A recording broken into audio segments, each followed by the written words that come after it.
Well, good morning, everybody, and so pleased you can join us for this morning's webinar. I'm Jonathan Spear, Acting CEO of Infrastructure Victoria, and I'm really delighted that you can join us for this discussion this morning on the post-pandemic commute, Infrastructure Victoria's work on the effects of more working from home in Victoria. And as you can probably see, some of us are working in the office today and some of us are working from home. And this is exactly what we're talking about in terms of the longer term effects of working from home. I would like to introduce you to the project team who will be speaking about this morning. We have Daniel Harrison and Sean Williams, both of whom are principal economists with Infrastructure Victoria. And later on, we'll be joined by Maddie Brennan, who's one of our senior communications advisors, and Maddie will be facilitating the question and answer session that we'll have after Daniel and Sean have taken you through a presentation of this research. I would, of course, like to begin also by acknowledging the traditional owners of the lands on which this webinar is being hosted, which is the lands of the Wurundjeri and Bunurong people. And of course, I'd like to acknowledge the traditional owners, pay respect to their elders, both past, present and emerging, and any elders of other communities who might be joining this webinar today.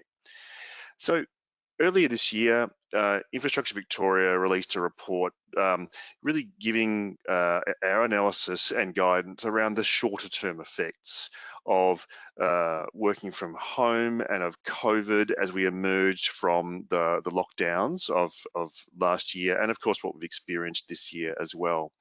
And that report, called Transporting Melbourne's Recovery, looked at the effects of the transport system, of people's changing preferences as to how they travel in light of COVID, and what some of the policy options were available to the Victorian government in response to that. Of course, there's a lot of further speculation about the longer term impacts of COVID-19 and things like, will we all work from home or will we all work back in the office? Is there going to be a regional revival? What will all of this change do for road congestion? Will it disappear? And of course, many people have been wondering what the future is of the central city of Melbourne in light of COVID and working from home. And so to help answer these questions, we've used innovative transport and land use and economic modelling to better understand what the longer term effects of a preference for working from home might be for where we work, where we travel, and where we live. And so that's really what this research is about today. And so shortly, Sean and Daniel will take you through a presentation about how to approach this question, the results that we've got, and what that means in a policy sense for Victorian government and actually other stakeholders and businesses as they think about opening back up and what the new normal is going to be as we head into the new year. There's a few housekeeping issues I'd like to cover off as well. So you can enter any questions that you've got into the discussion panel on the right-hand side of the screen. And later on, Maddie will be facilitating those questions and fielding them to us. And hopefully we'll get to as many of your questions as we can. The other thing, of course, to note is that we're recording this webinar. So it'll be available to you afterwards.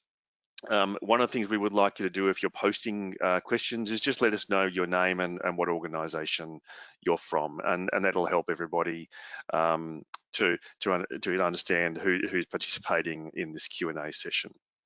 So we'll go to the next slide. Thank you, Dan.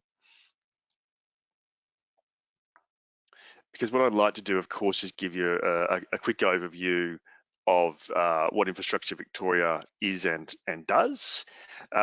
You're probably aware that Infrastructure Victoria is the state's independent infrastructure advisor, and we've been around since 2015. And we have three main functions. One, of course, is producing a 30-year infrastructure strategy, and we were really pleased to table our updated strategy in Parliament in August of this year. And that is, of course, a strategy that covers all sorts of infrastructure areas. And one of the things, of course, we had to grapple with is what might be the implications of COVID as we do that short, medium and long-term planning. We also prepare advice to government on all sorts of complex infrastructure-related matters. So, for example, at the moment, we've been asked by government to give advice on the implications for gas infrastructure in Victoria in getting to net zero. And we produce research that is designed to influence and inform infrastructure planning. And really that is the work that we've done in relation to COVID effects that Sean and Daniel will be talking through with you shortly, where we're seeking to be able to inform short and longer term decision making around our infrastructure and our planning and our land use in light of the effects of COVID. We don't directly oversee or implement projects, but we are very focused on working collaboratively with stakeholders across all sectors and across government in ensuring we have the right infrastructure at the right time, where it's needed most, and used in the best possible way. So what you'll be able to do is, if you're interested in more of the work that we do, you can find a lot of that on our website. We are very open and transparent and evidence-based organisation. So I certainly would direct you to the wealth of information we've got on the website, including the report that we're about to cover off on and explain to you. So with that, I'd like to hand over to Sean and Daniel, who will take you through this presentation, and I look forward to joining you again in the Q&A session. Thanks, Jonathan.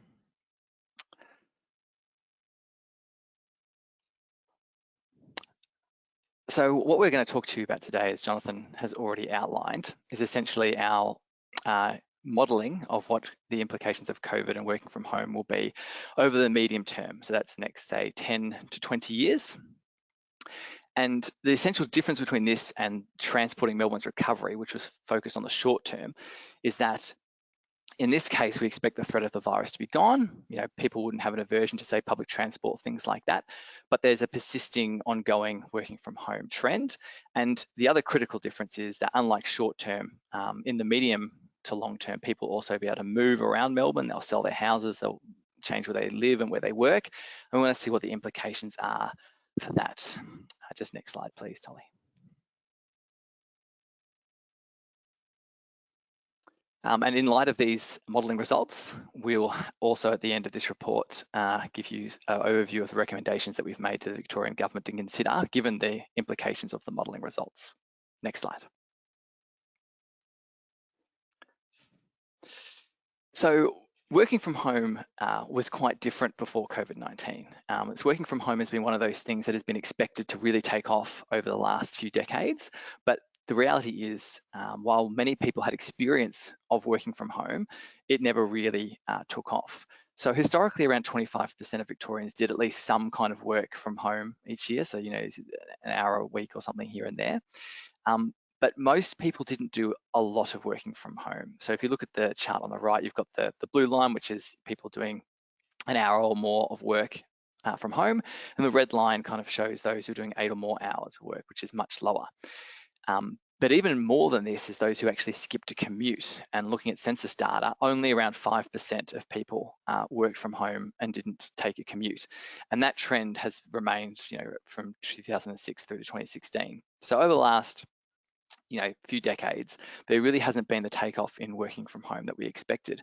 And crucially, those who did work from home did so for short periods, and also very few employees did. So there were a lot of sole traders or employers who work from home, but employees made up a tiny fraction of the 5% of people who were working from home and didn't have that commute. Next slide. But COVID has obviously changed that. For many workers, we were required to work from home, and that meant that workers and employers had to adapt to working from home. You can see in this chart here, it shows kind of a survey of a select group of people and their occupations, and it shows their kind of before COVID work from home, during COVID, and also after COVID intentions. And you can see here that there was quite a significant jump during COVID as people had to work from home. You can see that varies by occupation. Obviously, people who need specialist equipment or be at work can't really work from home easily, whereas people like professionals and managers and clerical and administrative workers, they can. And also, I think very interestingly, is that we see that the intentions are much, much higher than they worked from home in the past, but they're not as high as they were during COVID. So in September 2020, around 50% of people in Victoria were doing some work from home, and we would expect that to drop back a bit. And in this modelling, we've done some research that looked at what people's intentions are, and it seems that most people are intending to have a hybrid approach to work. So they'll work some days in the office and some days at home, and around 2 to 3 days a week. And our poll that some of you have answered, and thank you for those who have, shows that 81% of you want to work from home 2 to 3 days a week, and that's kind of the general consensus and what our modelling is based on. Next slide.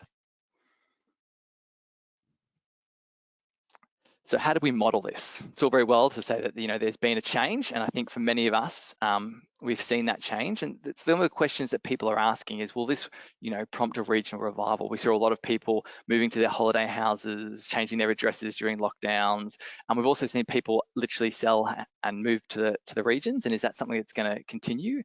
And is it a regional revival across all the regions or just part of it? Will public transport numbers ever return? Obviously, they're really low at the moment. Will road congestion disappear if people are working from home? Surely the AM peak will no longer be a bottleneck.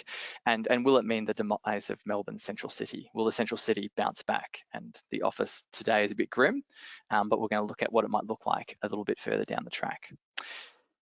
And so we've used a model to test this, and we can do the next slide. I'll talk a bit more about that. Our model that we're using is an integrated transport and land use model. It's called VLUTI, and it's really made up of 2 components. The first one is a spatial computal general equilibrium model, which I'll just call the economic module.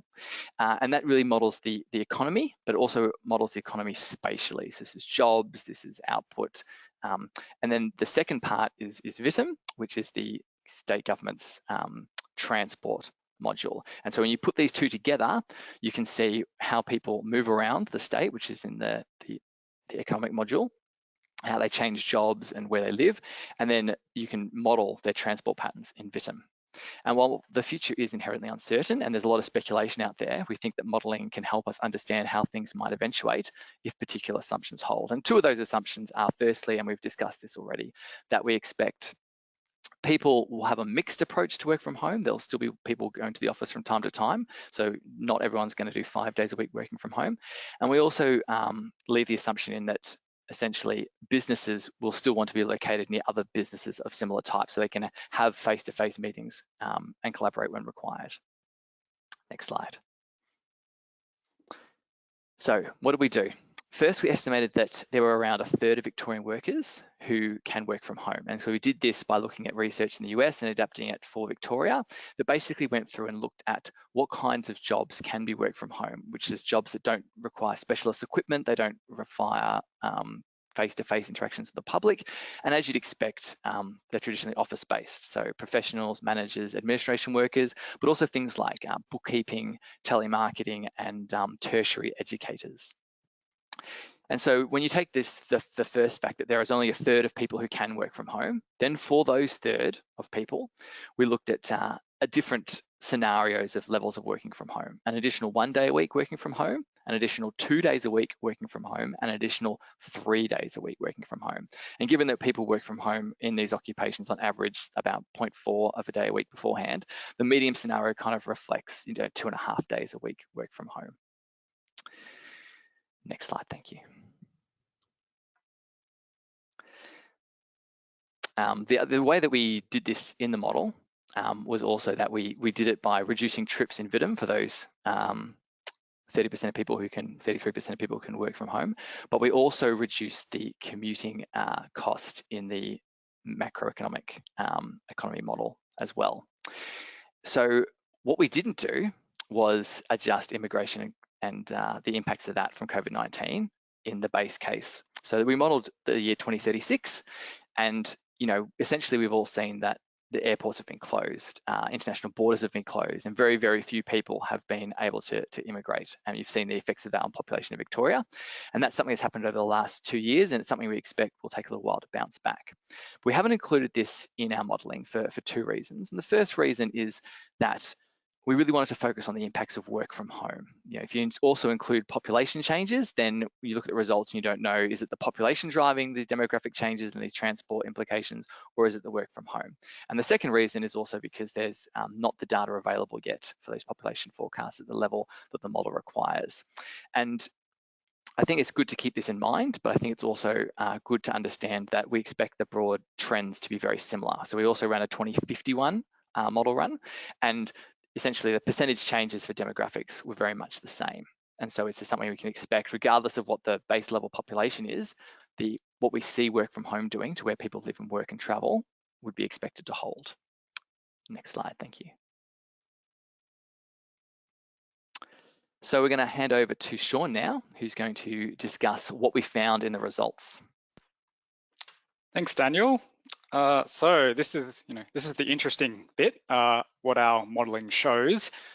And what we've got up on the screen here is the results for the spatial distribution of population in Victoria. And the slide presents the difference in the base case population in 2036 against our working from home medium scenario in 2036 as well. And what we see here is a general dispersion effect of population. So there are relatively less people in inner areas of Melbourne and more people in Melbourne's outer areas, Melbourne's new growth areas, and the peri-urban regional areas around Melbourne. We also see similar dispersion effects in larger regional cities like Ballarat and Geelong as well. And the reason behind this is pretty intuitive because if you're working from home some days of the week, that means on the days that you are traveling to the office, you will be willing to tolerate a longer commute. And so working from home means that proximity to your workplace is not quite as important as it would be if you couldn't work from home. So people aren't valuing being close to the workplace as much as they would if they couldn't work from home. And that's driving that trend of people living further away from their workplaces. And remember that working from home in the modeling, we've limited that to people in those typically office-based, often white-collar occupations. And a lot of those jobs are based within inner Melbourne, and that's why there's a dispersion effect away from inner Melbourne. And while the regional areas around Melbourne are experiencing an uplift in population as a result of working from home, regional areas farther afield from Melbourne are not experiencing that same uplift. And that's because with working from home, in a hybrid situation where you're going to the office some days of the week and working from home other days of the week, there's still that tether to your workplace, that being able to travel physically to your office is still important. And so while working from home means you could live in regional areas close to Melbourne, it doesn't make working from regional areas further from Melbourne any more sort of viable as a result of working from home, based on this model of just working from home some days of the week. So next slide.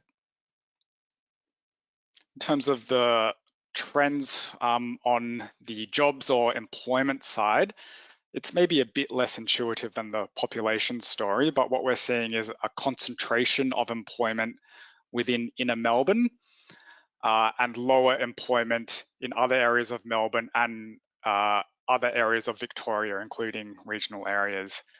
And this is because with working from home and a more dispersed population, so people are living further away from their workplaces in Melbourne's outer and new growth areas, if a business is thinking about where to locate, given that spatial distribution, the central city and inner Melbourne actually offers the best access to a workforce catchment because our transport system, as given as what it is today and into the future, is really good at transporting people from outer areas into inner Melbourne. And so that radial nature of the transport network is meaning that inner Melbourne is offering a good place to have access to your pool of workers.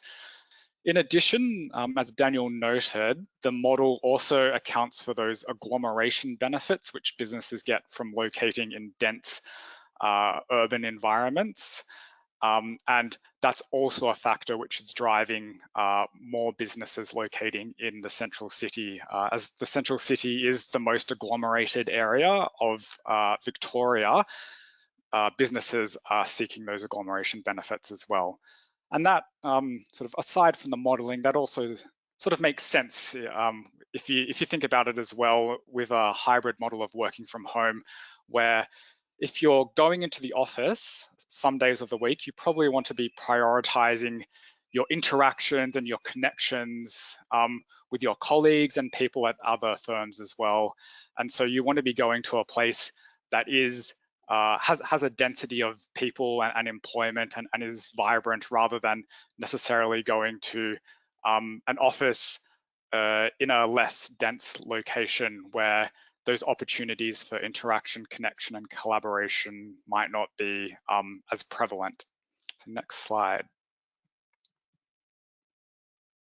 And that answers one of those questions which we posed earlier, which is, does the central city suffer as a result of working from home? And what we find is that there is a concentration of employment, so the central city becomes more attractive as a result of working from home. And even though people are traveling less, by 2036, we will see, based on our modeling, 36% more people traveling into the central city each morning compared to 2018.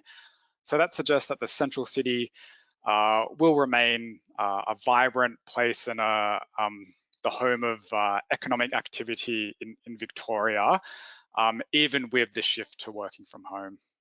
So next slide.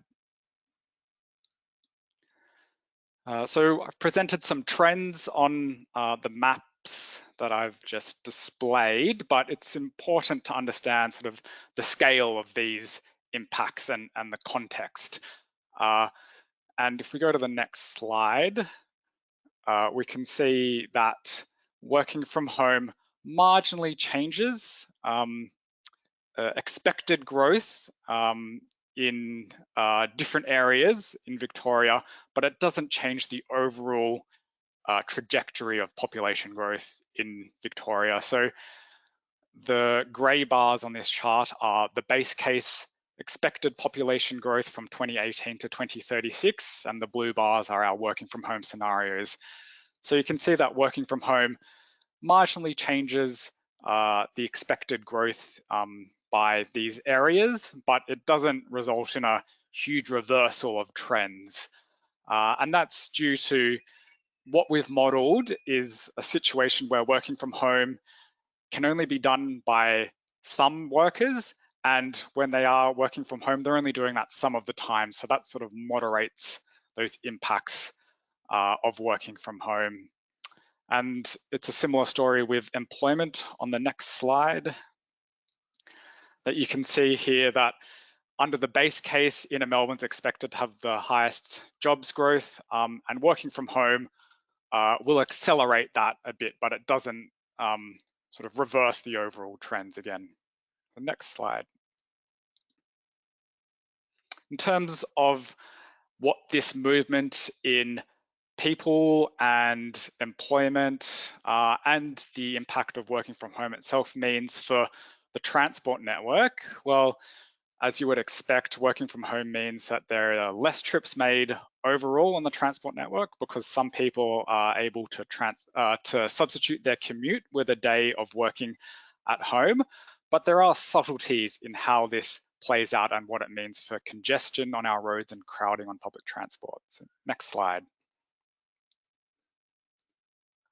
On the road network, there's less trips being made in all areas of Melbourne, but that doesn't mean that congestion goes away, unfortunately.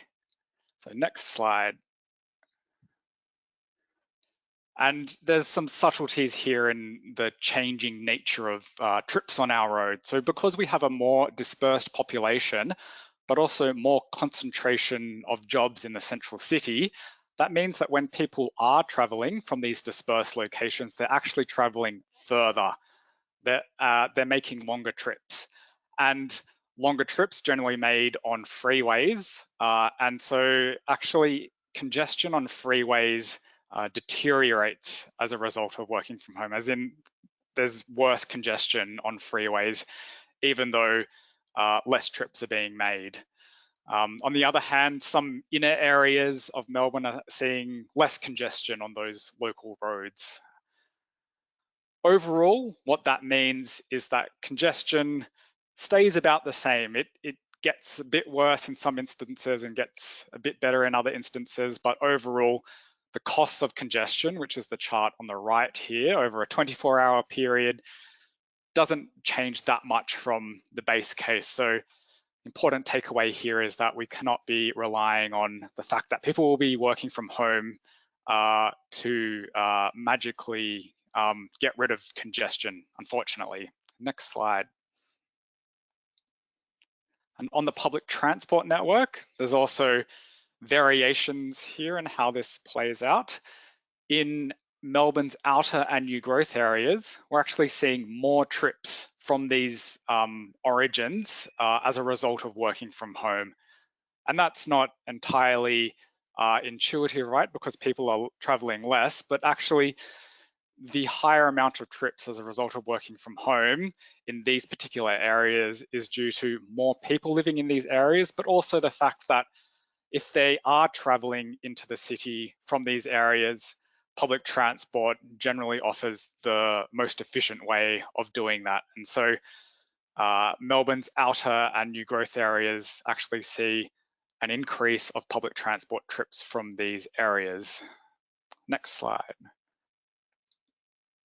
And what this means is that on our freeways and on the train network as well, congestion and crowding is starting further out. So in the past, freeways might have gotten busier and congested in middle ring suburbs and inner suburbs as they go through these suburbs, but actually with a more dispersed population and more people getting on these roads further out, they're becoming more congested further out. And it's a similar story on the train network as well.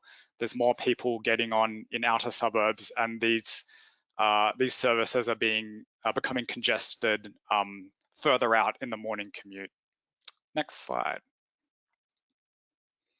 So some pretty interesting trends here as a result of working from home and the subsequent shifts in population and employment.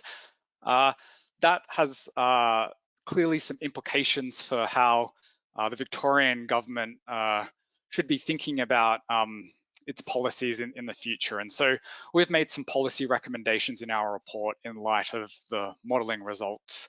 And we've drawn from our infrastructure strategy, which we released earlier this year, which had a whole range of recommendations. And we've selected recommendations from that, which the advent of working from home heightens the need for. So these ideas and policies are probably a good idea in any situation, but the advent of working from home heightens the need for them. So go to the next slide.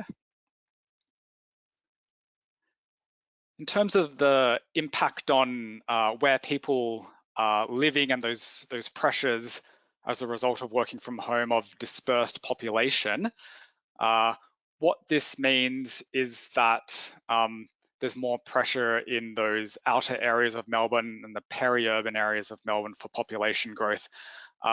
Nevertheless, we think that efforts for housing in established areas and the idea of the compact city are really still worthy goals of government policy. And indeed, Plan Melbourne's goal of most new dwellings to be in established areas is certainly still something worth striving for. But noting that the impacts of working from home might be pushing against that, it would require a redoubling of efforts to achieve those goals. Additionally, with that pressure, previous slide, Additionally, with the pressure for more people in Melbourne's growth areas, well, it's going to be really important that these places are good places to live. And so we're going to need to also ensure that these places have the social and green infrastructure to enable people to have good lives in these areas. And I'm talking about libraries, aquatic centres, recreation centres, as well as the open space and canopy coverage in these areas to make sure that they're livable and that this infrastructure is delivered in a timely way for when people are living there. And that's something that could definitely be improved in these new growth areas. And for that population pressure in the regional areas close to Melbourne, we think that warrants some proactive planning to understand the capacity of these places to accommodate additional population, especially as some of these peri-urban regional areas have high bushfire risk or are home to some of our most productive agricultural land or have environmental significance. So we're recommending that government does some proactive planning for these areas. Next slide.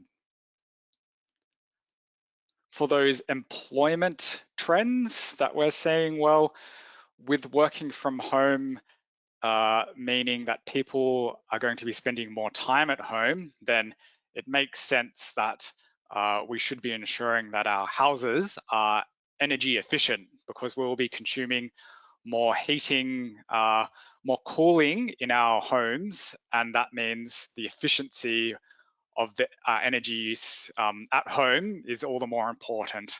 And we've made some recommendations about how the government could achieve that. Additionally, with this trend of concentration of employment within inner Melbourne, that could make achieving successful employment hubs outside of inner Melbourne, so in suburban locations, a bit harder. And so it's going to require some prioritization of where government puts its efforts to achieve these suburban economic hubs outside of inner Melbourne. So we're going to need to prioritize to ensure that these hubs are successful because not everywhere can be a successful employment hub. Next slide. On the transport side, well, we saw that even with working from home and people traveling less generally, unfortunately, crowding on our public transport and congestion on our roads doesn't disappear. And so policy reform to help manage demand on our public transport and roads is still going to be a really good thing for government to pursue. And we've made a lot of recommendations in the past, and we're making them again about transport network pricing, things to spread peak usage on public transport and roads so we can get the most out of our existing transport network are still going to be really important into the future. And with COVID-19 causing all this disruption and us adapting to these more flexible ways of working, both in where we're working, but also when we're working, the benefits of managing demand on our public transport network may actually be heightened because people with this new flexibility might actually have a greater ability to vary their travel behavior. And so that could be, a silver lining of COVID into the medium and long term. Next slide. So we need to get the most out of our existing public transport network, but new investment in our transport network is also going to be something that we'll have to do even with working from home. And these spatial trends for population in Melbourne's outer and new growth areas means that investment for public transport in these areas is all the more important. So things like electrified metropolitan train extensions that services Melbourne's growth areas, especially in the north and the west, are still going to be good projects with working from home. And just a side note, if more people are living in these areas and catching public transport from these areas, we're also going to need to encourage sustainable travel to train stations. As trains get busier in these areas, it's not going to be sustainable to just keep building more car parks at train stations. We're going to need to find ways to encourage active transport, cycling, walking, and also public transport travel for people to get to train stations. So next slide. So that concludes the quick run through of the modelling results and the policy implications, which we've explored in our report. It was a pretty quick rip through, so I encourage you to take a look at our reports if you're interested in more detail, but also to ask questions now. And I'll hand back over to Jonathan, who will be chairing our discussion. Great, thank you very much, Sean and Daniel. And we're now joined by Maddie Brennan as well, who will be facilitating this Q&A session. And just a reminder, you can continue to type any questions you've got into the discussion panel on the right-hand side of the screen. And when you do that, please pop in your name and the organisation you're from. So Maddie, over to you. What are the questions that we've got that are coming through? You're on mute, Maddie, so you might need to change that.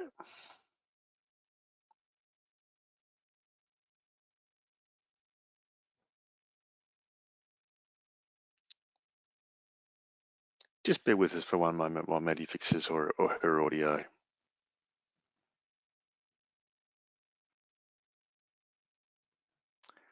Maddie. Oh, yes. Can you hear me now? Yes, Maddie, okay. Welcome. Just unplugged the headset, so let's just do that. Apologies if it's a bit boomy. I'll direct the first question to Sean, and it's come from James Nevin. And James asks, Sean, are the changes in population trends meaningful? Because he points out that the inner Melbourne population change is only about 3.6%, which is about 0.2% per year. Did you have a comment on that one? Yeah, certainly. And I think highlighting the context of how big these changes are is a really important point. So we think that while the sort of the percentage point impacts are sort of small, around the 3% mark compared to the base case, the trends themselves are interesting. So that concentration of employment and dispersion of population. And as we've seen on the transport side, there's actually meaningful impacts on the transport network and in particular places on the transport network. So we're seeing, even though there's those 3% changes in population and employment, congestion on some roads is actually getting much worse, especially on freeways. And so while the context is important, the flow-on effects are also worth bearing in mind as well, and we think sort of worthy of study. Thanks very much, Sean. Just on the point about people needing to change their travel behaviour to help ease congestion despite working from home more. Jonathan, off-peak fares are something that Infrastructure Victoria has championed for a while now. And this question just asks, what appetite do you see from government for bringing those in, and what evidence do you see that they actually work? Yeah, look, it's a great question. We think that now is a really good time for us to be continuing to implement off-peak fares. And so by that, we mean cheaper fares for travel on trains and trams during off-peak periods, and also cheaper fares on buses pretty much all the time. And we've released work previously called, appropriately enough, called Fair Move, where we've done extensive modelling and analysis around the benefits of having cheaper fares off peak and on different modes. And what that showed is not only do you get a much better use of the public transport system and demand spread across the day, and especially reducing the peakiness in the morning and afternoon peak, but it's actually fairer as well, because the people who benefit the most from it are those who are less well off. Of course, there was a trial of off-peak fares that was run earlier this year, and we were really pleased to see government doing that. That trial's now lapsed, and so we think that now's a pretty good time to be reintroducing those off-peak fares, especially as we are emerging from the most recent series of lockdowns. We're all looking at, well, how are we going to travel as we come back to work now before Christmas and into the new year, and having those fares in place so that people have got an incentive to travel off-peak, combined with the increased flexibility of the times that people can start and finish that we're seeing. As a result of COVID and the technology we've all adopted, we think there's a real synergy between that flexibility and cheaper off-peak fares, and now's a really good time to be introducing that. Okay, thanks for that, Jonathan. I'll direct the next question to Daniel, if I may. Dan, did you actually look at what days of the week people might consider working? Because obviously, potentially, you might have everyone coming in on a Tuesday and Thursday, for example. Yes, that's a really great question. And the way the model works is it models a particular day. And so you have to choose a kind of average level of working from home. And I think this is where our 3 scenarios can be quite useful, because the reality is that the assumption in like the additional 2 days a week is that it's perfectly staggered throughout the week, but it's quite likely that people might prefer, to work from home on Mondays and Fridays. I certainly note anecdotally there's a bit of that going on. And so you could have the situation where people are only working 3 days a week, but on those 3 days, there are actually no reduction in trips because everybody's coming in on those days. And so for example, the low working from home scenario, it's only, essentially an extra 1 day a week working from home. That could be representative of the kind of traffic you might see when there's more days working from home, but they're working on the same days. The problem with that is, though, that while the transport might be similar, the people moving further away might be higher. And so really the worst outcome is probably people all working on the same day and living further and further away. And that could be, given our results, you would expect that to be much worse congestion than we already have and what we expected to have in kind of 2036. So we talk about this a little bit in the report, but it is something that where we can use the tools that we have as governments, whether it's incentives or fares or road stuff, to get people to be more flexible. And as Jonathan's just talked about, if we can't get people to work on different days, then at least if they can come in at different hours, since we've all been working so much more flexibly, that's one way to tackle the congestion that we have in the future. Great, thanks for that, Dan. Jonathan, I'll direct this question to you. A couple of people have asked about the implications of the research for the suburban rail loop, which obviously is prefaced on the fact that you will have more employment hubs out in the suburbs. Does the modelling consider the suburban rail loop? And if not, what do you think the implications of the modelling are for it? Yeah, good question. So the modelling does include the suburban rail loop in the transport network as government has been planning, and so in the year we modelled 2036, you've got that first stage of SRL that government's committed to. So that's certainly taken into account. And the findings that this modelling shows is actually pretty similar to what the suburban rail loop investment case found, which is that when you have working from home, as we've got these effects of where people live and work with that relative concentration of jobs in the inner city, which Sean and Daniel have spoken about. And so what that means is I suppose the weight of change is for more jobs to be wanting to be located more centrally. That makes it a bit trickier for government to achieve the objectives that are in Plan Melbourne of multiple precincts around the city, including some of the SRL precincts. And because what we're seeing is that the relative attraction of the centre of a city becomes that little bit stronger because of working from home, because those agglomeration effects, for example, that Sean and Daniel were talking about, and the transport network that we've got. So what that means in a practical sense, and our recommendations in the report touch on this, is that continuing to focus on a limited set of precincts where considerable effort is put to make them very attractive is probably going to be increasingly important if those objectives of greater densification of jobs and employment in established areas of Melbourne is to be achieved. And so that's what we've called for, and that is in alignment with the Plan Melbourne objectives, but it means that we can't be relying on working from home to be the solution for that densification. Rather, we need to keep on pushing on the effort of making the combination of the planning settings, the infrastructure around those established areas where we want more people to be living, to be really attractive. Absolutely, thank you for that. Sean, I'll direct this one to you. It's a bit of a speculative question, but I was just asked about what the implications for this modelling might mean for other cities like Sydney, for example. Do you think the trend would be seen in those areas as well?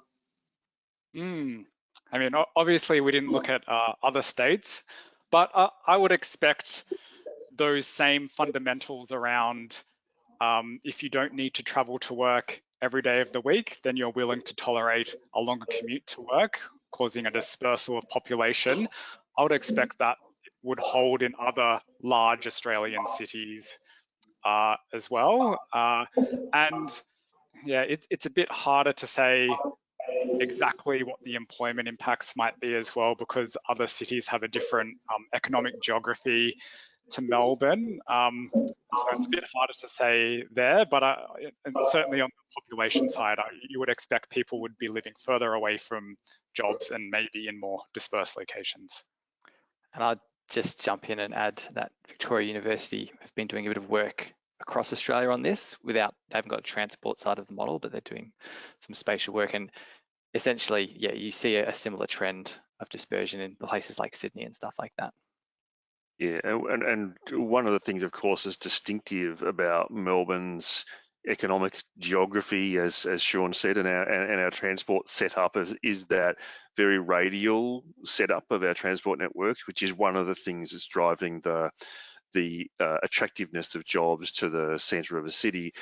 That's not going to be the case in every city, and so maybe that'll be one of the variables that changes precisely what happens in other cities, where with the interplay between that greater dispersal of population. Great, thank you. And I just wanted to point out to a couple of people that have asked whether this webinar will be available online. Yes, it will. It's being recorded and the report is already available online as well. The next question comes from Nicholas Johnson, and I'll direct it to you, Jonathan. With Victoria reaching 90% vaccination, can we expect to see public sector workers returning to the office? Oh, well, yes, we can, and the government has announced its intention to do two things, actually. So one, of course, is that Victorian public servants are starting to return to the office, but the other, of course, is that there is a policy of workplace flexibility, and they're not necessarily incompatible. And I think what's interesting when you think about that applying to both VPS staff, but also other employees in the many other businesses across the state, is that this research gives us a sense of, well, what are the long-term effects of that, and some of the benefits, but also some of the challenges that we experience, right? And so with that return that we're all engaging with now, we're doing it at Infrastructure Victoria now, where, as you can see, some of the team are in the office, some are at home, and we're all working towards what is a new normal way of working that gets the best benefits of being together, as well as the best benefits of working from home. And so all employers and employees are working on that at the moment. What this research does is it gives us that sense of, well, if we continue this in the medium term, what does that mean for the infrastructure we need? What does that mean for our journeys every day? And what does that mean for our land use settings and our planning as well, and how that works with infrastructure? So I think that's why we think this research is so important now, and as we plan, for what that new normal is going to be, because the next few months are going to be really critical for that as we set up new patterns of behaviour, which may well stick into the future. We've all learned to do things differently over the last 2 years, especially in formats like this now. And so now we're relearning how to do hybrid work, and that's why I think us all doing this very deliberately and thinking about what works best is going to be critical. And the Victorian public sector can certainly be a leader in doing that, and demonstrating to others the benefits both of being in the office, but also flexibility of time and day of working and making the best use of technology. Absolutely, and we've had an example today of when technology can sometimes fail, but anyway, we got through. I'll just direct one more question now to Sean, because I know we're getting close to wrapping up. This one's from Tim, Sean, and it's about, he mentions there seems to be a peculiarity in the modelling in regards to regional cities experiencing less population growth. The anecdotal evidence currently is the opposite, because these cities have excellent connection to the Melbourne CBD. Did you just want to expand on his question there? Yeah, sure.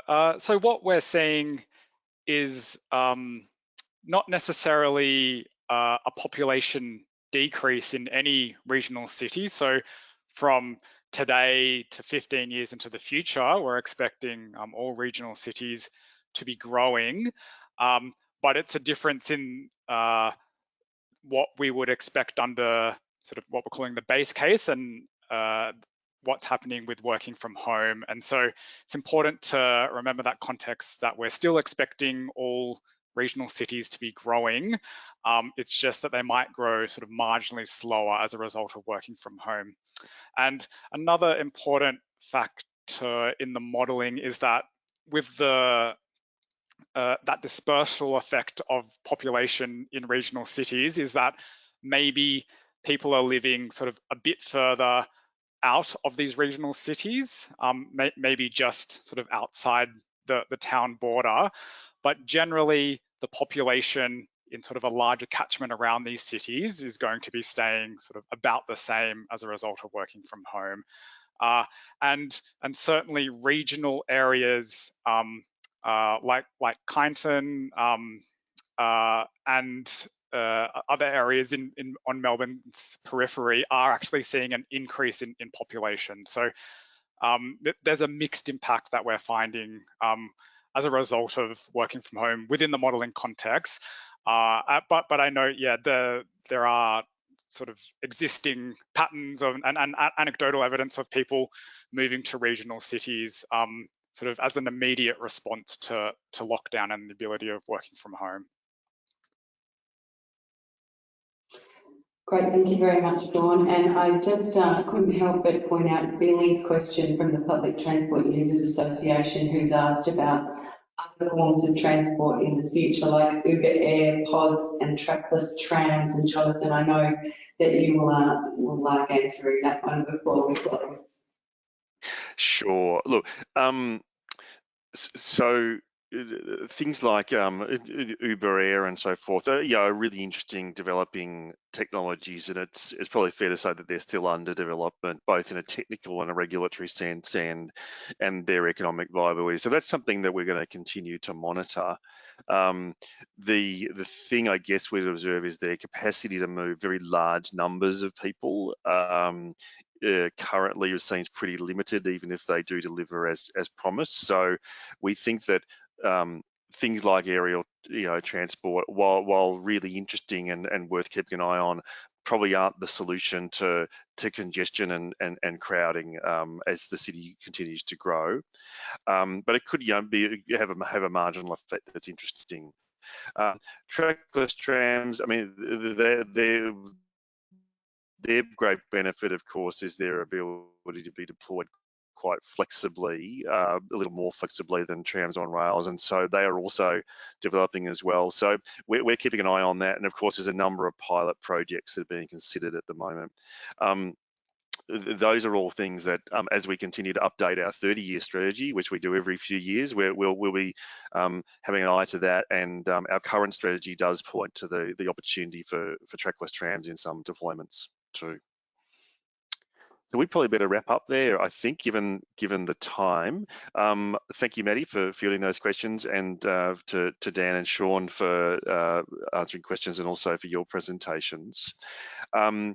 Thanks everyone for attending today, and as Maddie's pointed out, this webinar will be recorded and available to you, and the report is now available online, as well as a technical report with some more detail, which is on the IV website. We'll be sending out a short survey too in the next few days, and we'd really appreciate you taking your time to fill that out, because we take improvement of our events really seriously. So any feedback you've got would be very much appreciated. If you've got any burning questions that we haven't been able to get to, then do feel free to send us an email at our inquiries at Infrastructure Victoria email address. And of course, you feel free to join us and follow us on social media as well, and particularly on LinkedIn and Twitter. So with that, I'd really like to wish you a great day, and hopefully a relaxing and free upcoming summer period. And we look forward to seeing you all at another webinar or an event in real life in the coming months. So thank you all, and have a great day.